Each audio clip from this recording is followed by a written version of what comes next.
Hai, jumpa lagi. Assalamualaikum warahmatullahi wabarakatuh. Salam sejahtera bagi kita semua. Om Swastiastu. Hari ini saya mau readingan untuk Libra ya. Keuangan Libra di bulan Juni tahun 2022 ya. Oke, tetapi sebelumnya jangan lupa di like, komen, subscribe channel ini agar ke depan saya bisa lebih bersemangat untuk membacakan readingan-readingan di hari-hari berikutnya. Dan jangan percaya 100% tarot, selalu berserah kepada Sang Pencipta. Ini hanya sebuah games ya.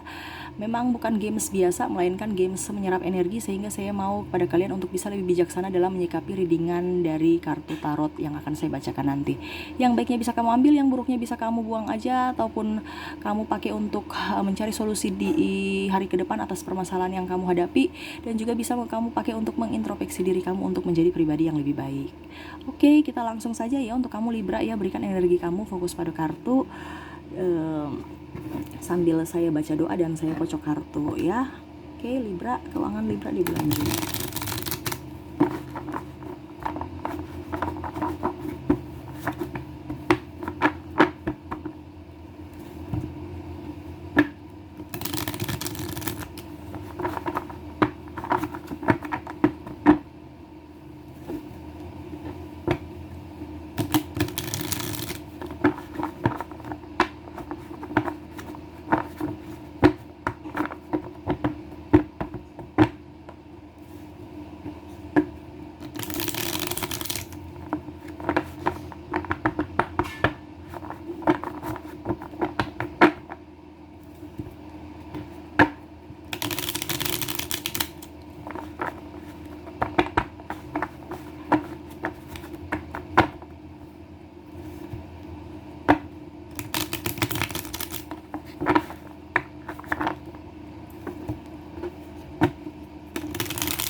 Oke,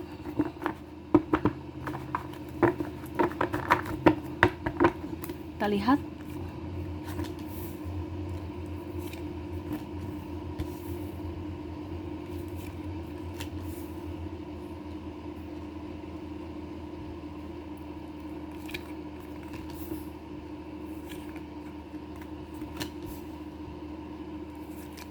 Untuk kamu ya Libra di bulan Juni ya, saya lihat memang ada beberapa dari kalian yang dalam artian resign ya, tetapi saya lihat juga akan cepat mendapatkan pekerjaan ya, entah kamu sudah mendapatkan pekerjaan ataupun kamu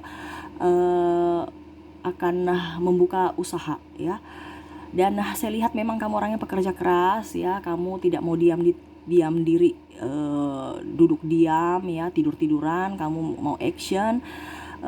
Memang banyak halangan, hambatan, rintangan yang akan kamu hadapi untuk masalah proyek kamu ya, ataupun pekerjaan kamu yang bertambah ya. Tapi saya lihat kamu tetap fokus, tekun ya. Saya lihatnya tidak ada, ya memang ada keraguan, tetapi kamu lurus ikut mengikuti kata hati kamu ya. Saya lihatnya seperti gitu. Ada banyak orang yang mau ya, dalam artian gini, kita kalau kamu sudah di ini ya, macam contohnya karyawan, sebagai karyawan ya, itu kan biasa teman-teman itu ya namanya juga pergaulan, pasti pamer-pamer ini, pamer-pamer itu ya. Jadi memang dalam hati kamu, aduh saya ingin juga punya yang kayak dia punya gitu ya, barang-barang yang bagus, barang-barang yang mewah ya, tetapi kenapa keuangan saya lagi nggak bagus gitu ya. Itu yang saya bilang gini, keuangan disesuaikan, jangan mau mengikuti energi orang ya, jangan mengikuti gaya hidup orang, jangan juga mau mengikuti terpancing pada nafsu ya. Itu nafsu yang kurang bagus ya.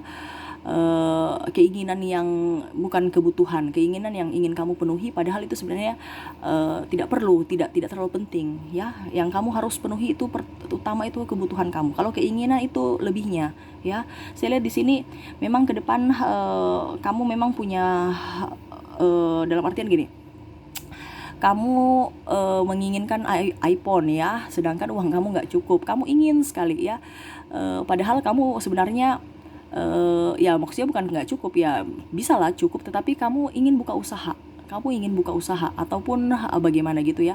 Jangan kamu ikut gaya hidup orang ya, Akhirnya kamu beli iPhone dengan cara cicil, tetap kamu buka usaha. Ya, itu artinya ambil solusi. Ya, kadang-kadang gini, saya kasih tahu ya buat kamu, kalau kamu berhutang, tapi kalau kamu usaha boleh, ya. Tetapi kalau kamu berhutang untuk gaya hidup jangan, ya. Ataupun kamu bayar hutang kamu untuk gaji, bayar hutang kamu untuk bayar hutang dari gaji kamu, jangan ya. Gini, kalau kamu berhutang untuk usaha, itu kan ada hasilnya, ada timbal balik keuntungan. Itu nggak akan bikin kamu miskin, ya. Kalau kamu berhutang untuk usaha. Tetapi kalau kamu sebagai karyawan baru kamu berhutang, berarti itu kan kamu bisa jadi miskin. Kenapa? Karena gaji kamu yang kamu pakai untuk bayar hutang kamu. Sedangkan orang yang tidak mempunyai pekerjaan dan mau berhutang itu akan membayar hutang-hutangnya saja. Gitu ya, maksudnya gini, orang yang memang sudah tidak punya pekerjaan sama sekali dan dia berani berhutang, ya itu karena dia mau bayar hutangnya, pasti. Itu sudah hukum alam, ya. Jadi hutang itu harus kamu bisa manage. Kalau memang kamu punya pekerjaan bisnis, berhutang nggak apa-apa, wajar ya. Dari ada keuntungan yang kamu dapatkan, kamu sudah mendapatkan gaji kamu, otomatis kalau kamu kerja, kamu usaha, itu harus kamu perhitungkan untuk diri kamu juga ya, harus kamu gaji kamu juga ya, gaji diri kamu sendiri, dan lainnya itu lebihnya itu keuntungan perusahaan, keuntungan dari bisnis kamu ya. Kamu mau meningkatkan keuntungan itu untuk membuka bisnis baru atau melebarkan usaha sayap, dikembangkan lagi sayapnya, ataukah kamu bisa untuk pakai untuk memanjakan diri kamu, ya itu terserah. Tetapi kalau untuk gaji kamu, kalau misalnya kamu karyawan ya, itu yang saya bilang, jangan sampai gaji kamu itu dipakai untuk bayar hutang ya. Kalau kamu pakai gaji kamu untuk bayar hutang, berarti itu sama saja membuat kamu nanti miskin ya. Dan kalau kamu pun sudah tidak mempunyai uang, sudah tidak punya kerja, sudah tidak punya apa-apa penghasilan dan berani berhutang, ya itu karena pasti dia punya hutang dan mau membayar hutangnya, ibaratkan gali lubang tutup lubang ya. Jadi itu yang saya bilangnya, yang berani untuk berhutang adalah orang-orang yang buka usaha, punya penghasilan di luar daripada gaji dia ya. Intinya gitu ya, jangan kamu sekali-sekali pakai. Itu yang saya bilang, kenapa orang-orang itu kadang-kadang berani bergaya hidup kelas mewah padahal dia membayar dari gaji dia. Itu hanya akan membuat dia miskin ya. Kita punya gaji, kamu punya gini loh, macam contoh, kamu usaha, kamu punya gaji itu harus kamu tentukan, walaupun kamu owner ya. Nah, ini saya tambah-tambah aja sesuai basic saya keuangan. Saya berbagi, saya catat di sini ya, supaya kita berbagi. Kamu sebagai, kok pensil alis sih saya yang pakai? Nggak apa-apa ya, nggak ada pensil, pakai pensil alis ya. Macam contoh, kamu berwirausaha, kamu punya usaha ini. Kamu harus tentukan, walaupun kamu ini ya, kadang-kadang itu owner itu kadang-kadang dia tidak melihat berapa gaji dia tidak menentukan. Itu harus ditentukan ya. Jadi kalau omset 10.000 contohnya, 10.000 ya, terus kamu punya modal kamu itu 5.000, ya otomatis kamu harus sudah mempunyai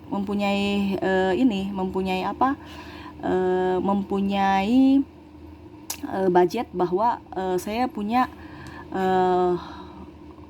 gaji itu harus 10% dari keuntungan ya. Jadi kalau 5.000 itu 10%-nya berapa ya? 10% dari 5.000. Jadi 2.500 ya, mungkin ya. Anggap aja 2.000 ya, semoga benar ya, 2.500. Itu 10%-nya harus 10%. Kamu jangan ambil ini yang banyak-banyak. Harus gitu dari penghasilan kamu. Jadi 2.500 ini kamu tabung. Ya, ini nggak boleh dikorek-korek, ini tabungan kamu. Ya, ini untung kamu berarti masih ada berapa tuh? Kalau 2.500 berarti 90%-nya 4.500 ya.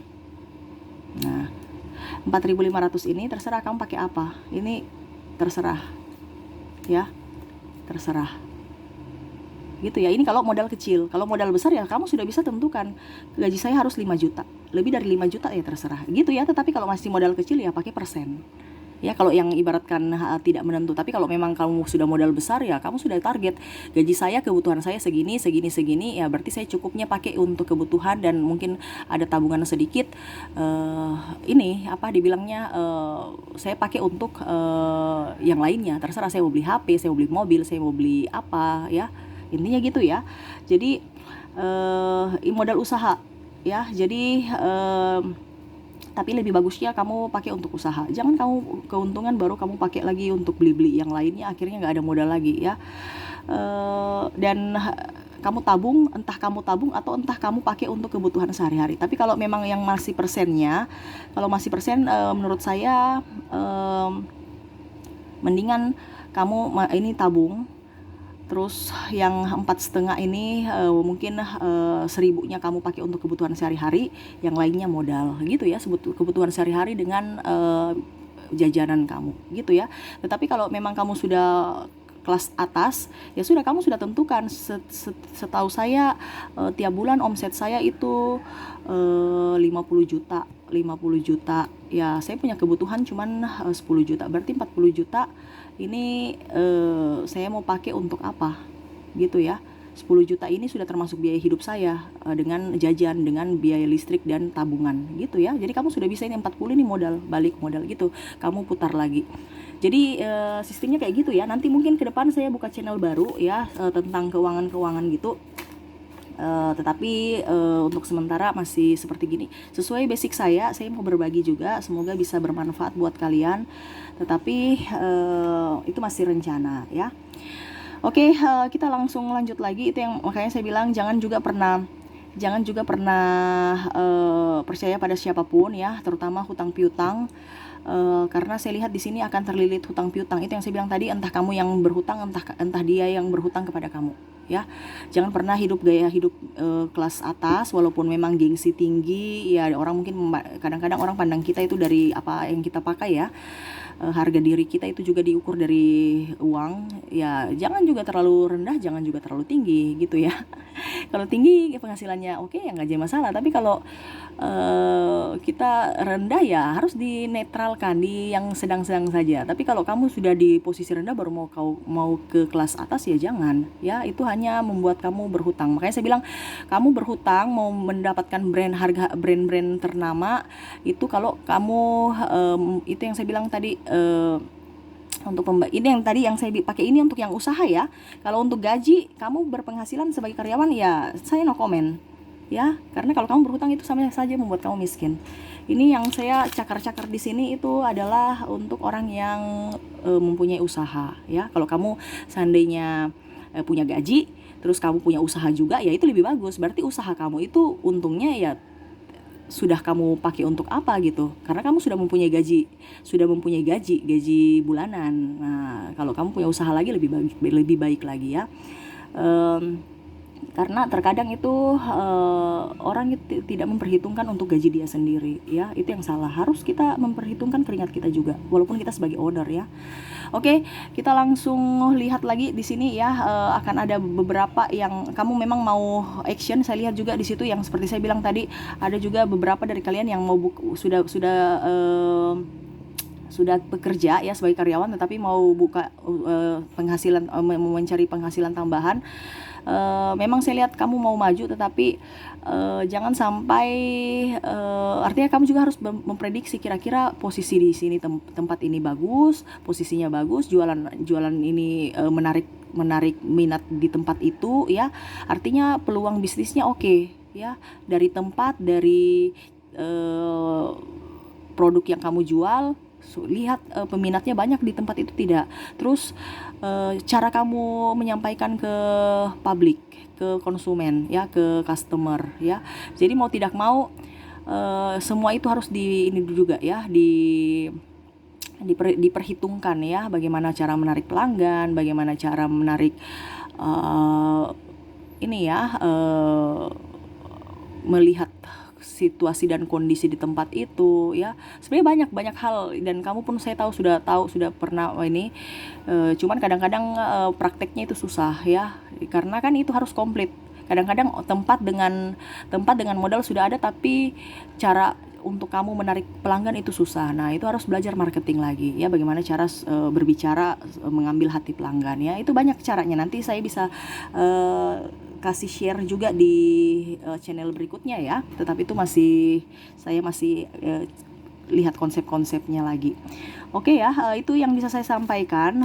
Memang ke depan banyak kebutuhan tak terduga juga, tetapi saya lihat ke depan kamu sudah lebih stabil keuangannya, walaupun kebutuhan tak terduga banyak, tetapi pemasukan juga lumayan ya. Kita lihat lagi apa yang ingin disampaikan universe kepada kamu.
Oke.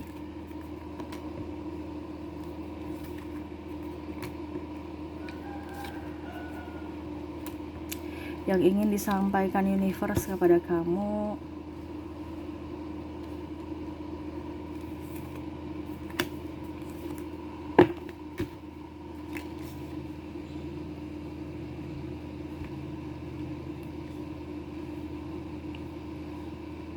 oke. Universe berpesan kepada kamu ya, ke depan banyak sekali kebutuhan tak terduga buat kamu ya. Memang di bulan Juni banyak penghasilan, banyak pengeluaran juga tak terduganya lumayan, terutama godaan-godaan. Tetapi universe berpesan lagi kepada kamu, harus lebih berserah kepada Sang Pencipta ya, diberikan petunjuk. Lebih bagusnya kamu sudah bekerja, harus ada usaha lagi ya, karena ke depan ini kebutuhan tak terduga akan jauh lebih banyak untuk kamu. Ini ya, bintang ini ya, Libra ya, dikarenakan ada yang pindahan ya, ada yang mau buka usahanya, ya artinya mau merintis usaha ya baru, terus ada lahiran ya, ada juga yang memang dalam artian studi, dan juga saya lihat ke depan ada yang sakit ya. Jadi itu membutuhkan biaya ya, membutuhkan biaya yang lumayan ya. Entah kamu mau pindahan, berarti ya kamu otomatis harus mencari rumah baru atau mencari tempat tinggal kos-kosan, atau ya intinya gitu. Dan perjalanan juga itu harus diperhitungkan ya, biaya tambahan lagi. Terus kalau seandainya kamu lahiran ya, biaya popok, susu dan macam-macam ya, saya lihatnya seperti gitu. Ada juga yang kalau hamil ya, biaya pengobatan istri, bayi, vitamin dan macam-macam ya. Dan kalau kamu sakit ya, biaya pengobatan ya, entah dari obat atau entah dari biaya rumah sakit dan macam-macam ya. Dan kalau kamu studi, berarti ya itu uang studinya ya. Mungkin karena di awal ya, di bulan Juni itu, di awal dan sampai bulan Juli ya, entah kamu yang masuk kuliah, masuk sekolah, anak kamu atau siapapun ya, memang butuh biaya yang sangat banyak untuk masuk sekolah gitu ya. Jadi kamu harus bisa lebih banyak memanage keuangan kamu ya. Di bulan Juni biaya kamu pendapatan kamu bertambah, tetapi pengeluaran juga bertambah. Jadi kamu harus pintar-pintar mengatur mana yang urgent ya. Dan ke depan lagi akan jauh lebih banyak ya. Banyak sekali pengeluaran tak terduga, itu dikarenakan gaya hidup. Saya lihatnya di sini gaya hidup. Jadi saya bilang memang kamu, saya lihatnya bermain di kelas-kelas atas ya, dengan orang-orang yang ya artinya kamu orangnya berkelas ya. Jadi penampilan juga menentukan, tetapi jangan sampai kamu tergiur dengan nafsu duniawi aja. Ingat, penghasilan kamu, gaji kamu jangan dipakai untuk beli barang yang kamu inginkan ya. Harus penghasilan tambahan dari usaha kamu ya. Kalau kamu pakai untuk beli-beli lain-lain, ya percuma, nggak ada tabungan. Kadang-kadang itu orang bilang, kita ini makan ini kok ini ya, cuman dapat gaji ini ya, ada cuman gaji hanya untuk makan ya, iya gitu. Makanya nggak ada tabungan karena habis. Makanya saya bilang kamu harus usaha supaya gaji kamu bisa ditabung, kamu punya kebutuhan bisa tercover di keuntungan, dan kamu bisa setengahnya juga itu bisa dipakai untuk usaha lagi gitu ya. Jadi kamu harus bisa manage keuangan dengan baik. Tetapi ya kalau untuk sekarang saya lihatnya memang masih awal, ke depan akan jauh lebih baik saya lihatnya. Tetapi ya kamu harus bisa kontrol emosi kamu ya, karena emosi itu dalam artian ingin mengikuti gaya hidup orang, ingin mengikuti makan-makan, dan saya lihat kamu nih sedikit tekanan ya, tetapi kamu berusaha untuk tenang ya. Universe berpesan kamu harus tenang, jangan pernah galau. Kunci kesuksesan itu selalu ada, harus tetap happy. Tetapi kamu galau padahal kunci sudah ada, banyak duit di depan itu ya, pentakel dan macam-macam itu sudah tersedia, tinggal kamu buka aja itu pintu harta karun, tapi kamu masih ragu ya dikarenakan itu tidak mengikuti kata hati. Ya, kamu ragu dengan kata hati kamu ya. Ingat, ke depan kamu jauh lebih banyak kerjaan, lebih banyak job. Ingat, jaga kesehatan ya, selalu berserah kepada Sang Pencipta. Ke depan kamu jauh lebih baik, intinya gitu. Ke depan itu universe berpesan kamu lebih baik, tetapi kamu ragu ya. Ikuti kata hati kamu, jangan ikuti kata orang ya. Kamu ini sudah mendapatkan pintu harta karun, kuncinya pun sudah tersedia, tetapi ya, kamu sedih, kamu galau, mager, malas gerak gitu ya. Kenapa? Karena ya itu, tingkat keraguan kamu tinggi. Jangan ya, kesuksesan kamu itu terikuti dari energi kamu ya. Jadi apa yang ada dalam apa yang terlintas dari hati kamu, kata hati kamu itu yang itu suara Tuhan, itu suara universe. Jadi kamu ikuti ya, walaupun banyak cibiran, tidak ada dukungan, kamu ikuti. Karena kalau kamu bekerja dengan hati yang happy, yang bahagia ya, pasti hasilnya pun nampak ya. Karena energi itu dari kita, bukan energi dari orang lain ya. Jadi selalu memberikan energi positif pada diri kamu. Oke ya, semoga bermanfaat ya, dan bisa membuat ke depan kamu jauh lebih baik ya. Oke, itu aja saya bisa readingkan ya untuk kamu ya Libra. Semoga resonate, dan jangan lupa di like, comment, subscribe channel ini agar ke depan saya bisa lebih bersemangat untuk membacakan readingan-readingan di hari-hari berikutnya. Oke, saya pamit. Terima kasih. Assalamualaikum warahmatullahi wabarakatuh. Salam sejahtera bagi kita semua. Om Swastiastu. Bye-bye.